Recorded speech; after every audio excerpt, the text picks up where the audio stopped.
Vamos a darle ya la bienvenida a nuestro invitado de hoy, el periodista de investigación, amigo Casto Cando, que está con nosotros. Buenos días, Casto. Un gran saludo, Enler y Norexa. Espero que estén bien y saludo a la gente que está viendo. Claro. Adelante, no se inicia, pues tenemos No, poco tiempo. yo quería abordar el tema frente a que hemos hablado, hemos visto a Diosdado, hemos visto a Nicolás Maduro, pero los hermanos Rodríguez están como desaparecidos. Y tú en estos días comentaste sobre el particular. ¿Qué es lo que está pasando con esos hermanillos? Bueno, recordemos que ellos tienen unas responsabilidades muy específicas. Por ejemplo, y esto es una de las cosas que se ha dicho aquí en Estados Unidos, Delcy Rodríguez es la tesorera del Cartel de los Soles y en esas funciones tiene, por supuesto, bastante, sobre todo porque las finanzas aparentemente después de estos golpes duros en diferentes partes, ¿no? Contra el tráfico, el trasiego de droga, los ingresos necesariamente tienen que haber disminuido, los ingresos usuales que ellos reciben. Y hay, por otro lado, otra de las tareas que ellos tienen es todo este tema del cabildeo, toda esta cosa de pagarle a personas para que hablen. Ayer, por ejemplo, se reveló que el régimen había contratado a un abogado bastante conocido, Robert Amsterdam. Le pagó $4 millones.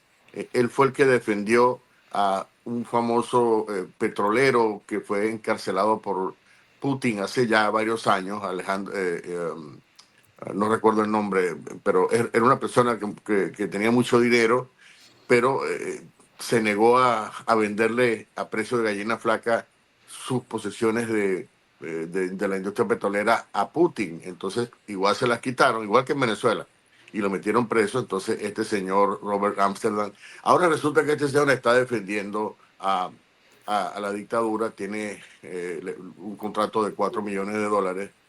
Y esta persona fue entrevistada hace 2 días por un importante influencer aquí en Estados Unidos que es Tucker Carlson, Ajá. para tratar de construir una narrativa favorable al régimen. De modo que hay una actividad ahí. Ellos están tratando también de influir en toda esta visión de la crisis en Venezuela como una crisis inaceptable para Estados Unidos. De modo que hay un trabajo ahí por debajo de cuerda que lo hacen a través de otros aliados que ellos tienen, por ejemplo, el empresario de la Florida, Harry Sargent. Hay otros congresistas y organizaciones de izquierda, ¿no? Hace la semana pasada un grupo importante como de 20 o 30 organizaciones, ONGs de izquierda, que por cierto Venezuela ha financiado durante décadas. Por ejemplo, está una organización que se llama Código Rosa, Pink Code, que también, y otras, ¿no? Ellos firmaron una declaración rechazando las acciones militares de Trump contra la dictadura y el líder, digamos, de ese grupo es el senador comunista Bernie Sanders, que por cierto ayer perdió los estribos porque Hablamos, lo se dio hablamos cuenta de temprano. que, de que 8 senadores demócratas rompieron la línea y decidieron votar para abrir otra vez el gobierno de Estados Unidos, o sea, el funcionamiento, la aprobar presupuesto, pues. Mira, fíjate una cosa, lo de este señor Amsterdam que ha generado polémica, porque Tucker Carlson se supone que es un defensor de Donald Trump y de las políticas, es conservador, vamos a decirlo, y ya la gente está sospechando de ese giro inesperado de Tucker Carlson, ¿no? Y parece ser que aparentemente hay ñemeo por ahí, hay ñemeo, algún ñemeo por ahí, ¿no? Es lo que se dice. Pero en Mira, todo caso, Tucker Carlson es una persona que le han sacado recibos de pagos, por ejemplo, del gobierno de Qatar, ¿no? Y él ha hecho entrevistas a los emires de Qatar. Es decir, lamentablemente, ¿no? Era una persona bastante respetada cuando estaba en el canal Fox, pero después de que ha sido independiente ha ido derivando, digamos, en una posición que le ha generado muchísimas críticas aquí en Estados Unidos, del mismo movimiento del grupo republicanos y del movimiento conservador en Estados Unidos. ¿qué sabes tú del Gerald Ford? Se dice que esta semana pudiera estar, a finales de esta semana, porque leía más temprano, que viene con el transponder apagado y que pudiera estar frente a las costas de Trinidad finales de esta semana, 5 o 6 días máximo. ¿Qué sabes tú de eso? Mira, hasta hace poco, como sabemos, no había cruzado el estrecho de Gibraltar y se había estacionado más o menos frente a las costas de Marruecos. Pero una de las cosas que no se ha mencionado es que al mismo tiempo que ha venido avanzando, ellos han venido conduciendo ejercicios de entrenamiento, de aterrizaje, de despegue y aterrizaje, de movilización, ¿no? En un escenario de batalla.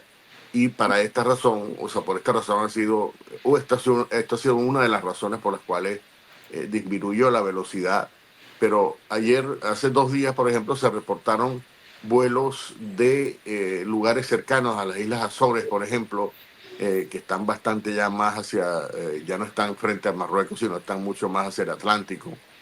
Ujú. Y ha habido también despliegue de aviones ubicadas en zonas, o sea, en bases militares de Estados Unidos en esas regiones, patrullando el espacio aéreo alrededor del portaaviones.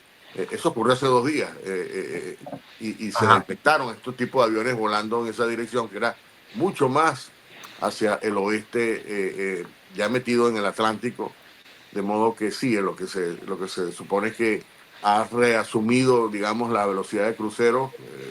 No sé exactamente cuál es esa velocidad, pero aparentemente sí, se espera que esté en algunos días más, que yo creo que eso es un momento importante, ¿no? Cuando ya se acerque a esta zona.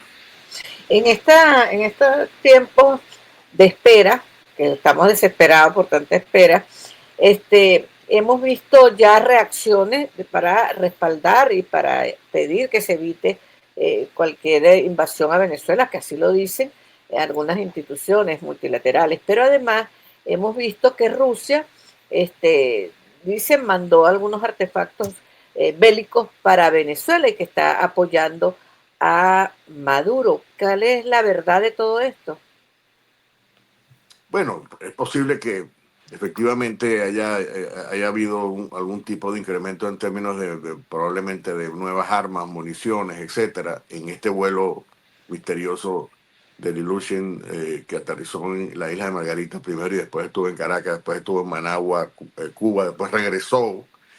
Y por supuesto la propaganda del régimen trató de hacer ver que era un segundo vuelo que venía, lo cual era falso, era simplemente el mismo avión regresando para volver a ir a Moscú, por cierto, por los caminos verdes para evitar, porque es un avión sancionado. Y se ha hablado también de un grupo de mercenarios que pudieran haber llegado. El avión tiene una capacidad grande, no solo para carga, sino también para tropa. Pero fundamentalmente, este es un tipo de ayuda que en mi opinión, no es, digamos, suficiente para contener. Quizá estarían más enfocados en los sistemas de detección, ¿no? Porque toda la batería antimisilística, antiaérea, perdón, del régimen es básicamente de tecnología rusa y requiere como principio, o sea, esos sistemas funcionan cuando tienes un radar de detección, ¿no? Si el radar no existe, entonces básicamente estas baterías son inservibles.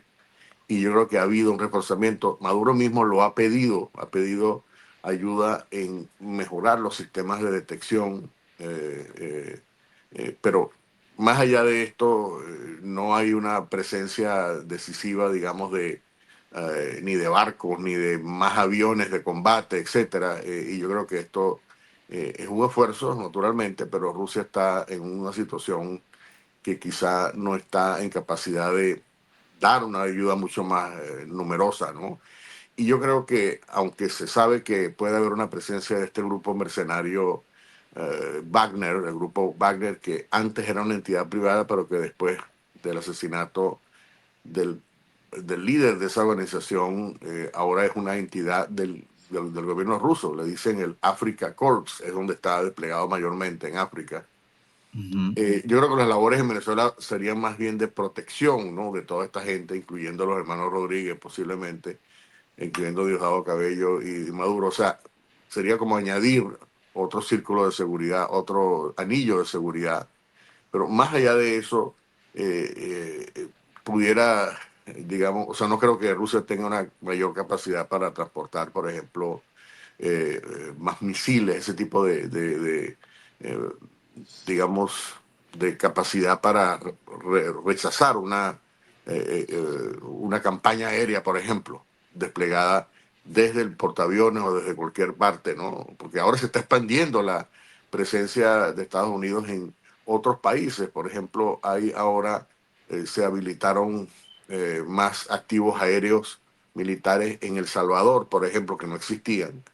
Y obviamente también para cubrir toda esa estrategia de lucha contra el narcotráfico, pero al mismo tiempo hay una, o sea, no se ha detenido, quiero decir, a pesar de todas las, lo que muchos aprecian como que Trump se está deteniendo, ha continuado el despliegue militar, como hemos visto. El fin de semana estuvo este bombardero volando muy cerca de las costas de Paraguaná, del estado Falcón, y esto ha continuado. Es decir, y yo creo que el punto fundamental aquí es lo que ya dijo el secretario de Estado, Marco Rubio, y el secretario de Defensa el miércoles pasado, que hicieron esta presentación en el Senado. Ellos están trabajando en una argumentación legal bastante sólida para justificar ya esta fase, que es la fase del ataque dentro del territorio venezolano. Fíjate, en ese sentido, Castro, lo leímos aquí, tú también referiste sobre el caso de que hablaba el general, el almirante general, no recuerdo, James Stavridis, que hablaba sobre los ataques, cómo sería ese ataque dentro de Venezuela, cuáles son los puntos, cuáles son los objetivos militares, que si todo eso se habla, pero también hay otra narrativa y salió la semana pasada y se puso entonces todo el mundo con los pelos de punta de que no, que Maduro estaría pidiendo tal o cual cosa,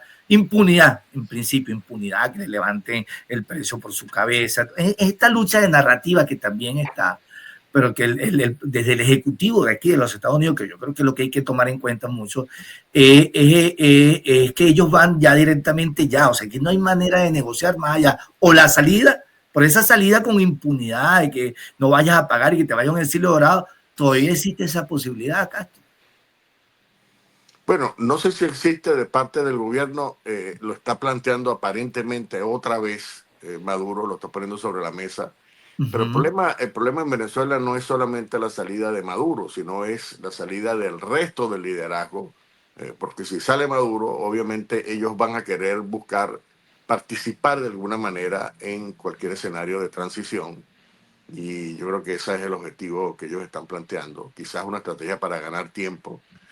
Porque, ¿qué pasa en esa propuesta? No se habla, por ejemplo, qué va a pasar con Diosdado Cabello, qué va a pasar con Padrino, qué va a pasar con el DIGESIN, por ejemplo, que es el organismo que está básicamente en este momento sosteniendo el régimen, o mejor dicho, evitando que se produzca un quiebre visible, ¿no? Que pues la puede haber, pero la gente, obviamente, por el impacto de la represión y de la vigilancia extrema, donde, por cierto, también participan los cubanos. Yo voy a a publicar un trabajo sobre ese tema de cómo los cubanos están trabajando. De modo que no se trata solamente de la salida de uno de los líderes del cartel, porque además Maduro es un líder, pero no es un líder que domine. Ahora, es importante porque eso significaría un vacío absoluto de poder, tendría que ser llenado inmediatamente por un liderazgo que sea aceptable para Estados Unidos, y ese es el liderazgo del mundo González Urrutia y María Corina Machado. Tendría que producirse esa situación, y ese es para mí el escenario más complicado. Es decir, cuando Maduro dice me voy, ok, te vas, pero ¿qué va a pasar con el resto de la organización? ¿Cómo se produce una toma de posesión? ¿De qué manera esta gente que claramente ha estado viviendo de esta actividad criminal por años, que tiene una cantidad enorme de mini carteles que están trabajando simultáneamente, y en algunos casos de forma independiente, pero protegido en ese gran paraguas que es el cartel de los soles? ¿Qué va a pasar ahí, no? O sea, que sería una solución, yo diría, a medias, ¿no? Y esa es la razón fundamental por la cual Estados Unidos ha rechazado negociar, porque no hace falta solamente que Maduro se entregue, hace falta que se desactive, digamos, todo ese liderazgo que ha mantenido a Venezuela como una gran plataforma del crimen transnacional. Claro, ese es el objetivo, pero fíjate, lo que sí he notado, y me gustaría que tú conversaras con nosotros sobre eso, es que hay sobrevuelos de todo ese equipo, ese despliegue militar de Estados Unidos que llega cerca de Margarita, que llega cerca de Los Roques, que le pasa por las narices. Y no hay reacción. a eso. Solo como dice, narrativa, retórica, que me ayuden aquí, que yo quiero esto, que yo quiero otro. Eso por un lado. Y por otro lado, me imagino que las negociaciones son de manera permanente y resulta que Maduro ha resistido todo este tiempo. Entonces yo no me ubico allí. ¿Por qué no hay reacciones de Venezuela? Que si tienen esto, que si tienen lo otro, pero a la hora de que sobrevuelan se queda, mira, calladito. Bueno, ellos obviamente no quieren provocar una situación que después tengan que lamentar, pero es muy importante, cada vez que pasa un avión de estos, todos los aviones, sobre todo los bombarderos que pasan, van acompañados por estos aviones furtivos que no se ven en el radar ni en las plataformas de las aplicaciones de detección de vuelo, como Fly Radar, por ejemplo. Y lo que ellos hacen es al mismo tiempo hacer vigilancia electrónica, es decir, cuando pasa un avión de estos muy cerca, inmediatamente se activan radares en zonas que les permite a Estados Unidos identificar dónde están esos radares que se están activando, aunque no haya una respuesta. Y el régimen no quiere entrar en una confrontación bajo ninguna circunstancia. Incluso no ha habido, por ejemplo, un despliegue de los Sukhoi, porque en parte, y esto es una de las cosas que me dicen algunas fuentes, en parte es porque no quieren provocar una situación que termine obligando a Estados Unidos a tumbar esos aviones. Y por otro lado, también hay un temor de que estas personas, cuando salgan a volar, simplemente se vayan del espacio aéreo venezolano y aterricen en otro lugar, es decir, se entreguen, ¿no? Eso también es una posibilidad. Exacto, exacto. Y hay muchas personas, ha habido algunas demostraciones, pero los que están saliendo ahora son los aviones F-16, algunas exhibiciones que hacen, pero nada que ver con la posibilidad de, digamos, generar una respuesta que después pudiera dar la justificación pudiera justificar entonces una reacción de contraataque que sería, por supuesto, devastador, ¿no? Para el régimen y ellos lo saben. Ahora, pero fíjate, ya, porque yo a las 55 tengo que terminar contigo. ¿Qué busca? ¿Qué busca el régimen con poner a la luz pública esos supuestos señuelos donde ponen unos monigotes, donde dice, mira, ya en aquella montaña están unos señuelos? ¿Cuál es esa intención? ¿Qué hay detrás de todo esto, Castro? Mira, todo este despliegue, en mi opinión, que ellos han mostrado, que a los ojos, digamos, de Estados Sorpresa. Unidos aparece un poco hasta ridículo, pero aquí hay dos objetivos. Un objetivo es dirigirse a su público interno, ¿no? Al chavismo diciendo, nosotros tenemos capacidad de respuesta, nosotros vamos a defendernos, no nos van a ganar, ¿no? Ese tipo de discurso hacia adentro, no hacia afuera. Y la otra cosa es también tratar de presentar una imagen de que se trata de un pueblo o de un régimen que realmente no es una amenaza, ¿no? Para Estados Unidos. Es decir, está tan desasistido el régimen, y esa es la idea, que se les ocurren estas cosas, además publicitarlas. Fíjate que en la Segunda Guerra Mundial hubo una operación similar en Inglaterra, ¿no? La ordenó Winston Churchill. Ellos básicamente exhibieron una completa división con tanques y con toda clase pero todo era, digamos, vehículos inflados de goma, ¿no? Pero desde el aire se veía como si fuera realmente una cosa amenazante. Pero la diferencia está en que esta gente nunca publicó esto, nunca destapó esto. Esto fue una operación secreta y el objetivo era desalentar a las fuerzas alemanas diciendo, si ustedes vienen, vamos a tener un poderío. Estados Unidos todavía no había entrado a la guerra para ese momento. De modo que resulta un poco absurdo plantear esto y decir, no, pero estos son, o sea, decirlo públicamente, pero al mismo tiempo tiene el objetivo como de decirle a los americanos, mira, al pueblo de Estados Unidos y a los propagandistas, decirle, esto, Venezuela no es una amenaza, militarmente hablando, ¿no? Y claro, al mismo tiempo ellos se están guardando lo que pudiera ser un poco más peligroso, como misiles de largo alcance de fabricación iraní, por ejemplo. Es decir, otros elementos que Estados Unidos sospecha que tiene, que existe en Venezuela. Están tratando esto es un tema básicamente de guerra mediática, ¿no? Con el objetivo de, por un lado, transmitir algún tipo de confianza a la base de ellos, a la base, a los seguidores, diciendo nosotros estamos preparados para todos los escenarios, y por otro lado, al mismo tiempo, mostrar nosotros no representamos una amenaza, somos tan torpes que publicamos esto, ¿no? Tratando de convencer. Es lo que yo creo, es lo que yo veo como la única explicación para ese despliegue que ellos han hecho, que es, parece ridículo, pero al mismo tiempo es un esfuerzo propagandístico, en mi opinión. Vestirse de corderito, pues vestirse de corderito y sabiendo Exacto. que tienen un brazo armado que no son los milicianos, sino que son los proxy iraníes como el Ebola que está dentro de Venezuela. Exacto, exactamente. Castro, ¿alguna otra pregunta, Nore? Porque te lo tengo yo quería para nuestra familia, Castro, tú que manejas toda esa información que nos tiene a nosotros todos con expectativa. Bueno, ¿cuál es tu proyección? ¿Qué tú puedes decirnos de lo que puede pasar?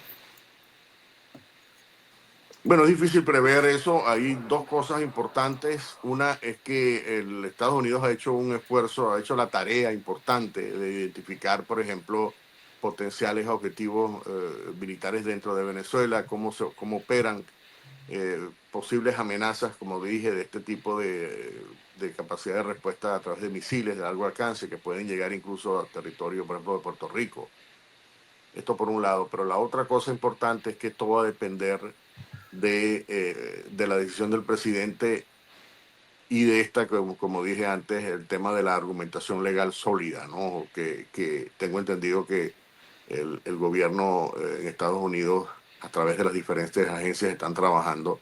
Es decir, yo creo que vamos a ver probablemente una argumentación que ya no solamente se va a quedar en el tema de la amenaza de narcotráfico, es decir, este envío de droga que ha sido la principal narrativa que ha utilizado el presidente Trump para justificar estos ataques, sino algo mucho más grande, ¿no? O sea, Venezuela ya no solamente es un elemento de exportación de cocaína hacia Estados Unidos masivo, sino al mismo tiempo es una amenaza geoestratégica, la presencia de grupos terroristas que están activos, que pudieran estar planificando ataques contra Estados Unidos utilizando a Venezuela como plataforma, y luego todas las relaciones que mantiene con Rusia, con China, con Irán, otra vez estos grupos del narcoterrorismo como Hezbollah por un lado y el ELN en Colombia, y luego toda esta alianza continental en la cual también forma parte, por supuesto,